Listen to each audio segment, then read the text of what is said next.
Hello friends, welcome back to Lakshmi இல்லம்.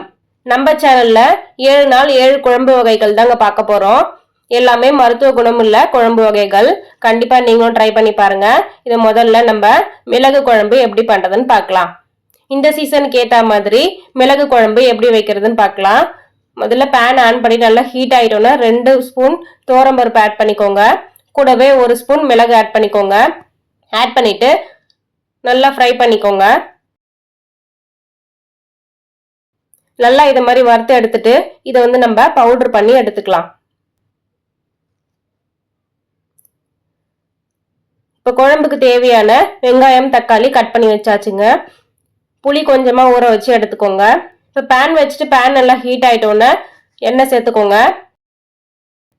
எண்ணெய் நல்லா காஞ்சிட்டோன்னே கடுகு சேர்த்து கடுகு நல்லா பொரிஞ்சிட்டோன்னே நம்ம கட் பண்ணி வச்சிருக்க வெங்காயத்தை வந்து இதில் ஆட் பண்ணிக்கலாம்.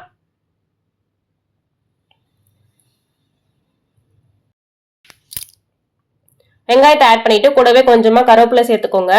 கருவேப்பிலை சேர்த்துட்டு நல்லா வதக்கிக்கோங்க. நல்லா வதக்கிட்டு இது கூடவே தேவையான அளவு உப்பு சேர்த்துக்கோங்க.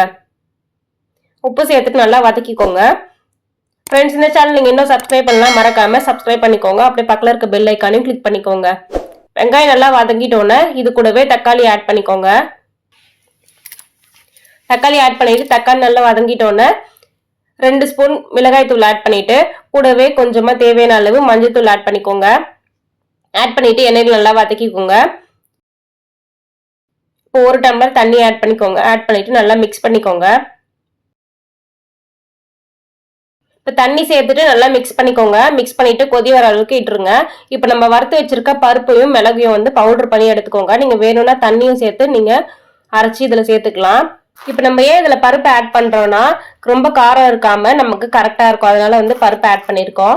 இப்போ நல்லா கொதி வந்தோடனே புளி தண்ணி வந்து இதுல ஆட் பண்ணிக்கோங்க. வேணும்னா நீங்க மிளகாய் தூளும் புளி தண்ணியில ஆட் பண்ணிட்டு இதுல ஊத்திக்கலாம். இப்போ நல்லா இது கொதி வந்தோடனே மிளகு தூளை வந்து இதுல ஆட் பண்ணிக்கோங்க. ஃப்ரெண்ட்ஸ், இந்த சேனல் நீங்க இன்னும் சப்ஸ்கிரைப் பண்ணலாம், மறக்காம சப்ஸ்கிரைப் பண்ணிக்கோங்க. இப்ப கட்டி இல்லாம நல்லா மிக்ஸ் பண்ணிட்டு குழம்பு நல்லா கொதி வர அளவுக்கு விட்டுட்டு இறக்கிடுங்க. சூப்பரான மிளகு குழம்பு ரெடி ஆயிடும். இன்னைக்கு நம்ம வீடியோல மிளகு குழம்பு எப்படி பண்றதுன்னு பார்த்தோம். கண்டிப்பா நீங்களும் ட்ரை பண்ணிட்டு கமெண்ட் செக்ஷன்ல ஷேர் பண்ணிக்கோங்க. நம்ம அடுத்த வீடியோல பார்க்கலாம். தேங்க்ஸ் ஃபார் வாட்சிங். லட்சுமி இல்லம் சேனலை சப்ஸ்கிரைப் பண்ணுங்க, லைக் பண்ணுங்க, ஷேர் பண்ணுங்க, கமெண்ட் பண்ணுங்க. மறக்காம அந்த பெல் ஐக்கானை கிளிக் பண்ணி ஆல் போட்டு ப்ரெஸ் பண்ணிக்கோங்க. ஓகே ஃப்ரெண்ட்ஸ், நம்ம அடுத்த வீடியோவில் பார்க்கலாம். தேங்க்ஸ் ஃபார் வாட்சிங். Keep supporting us.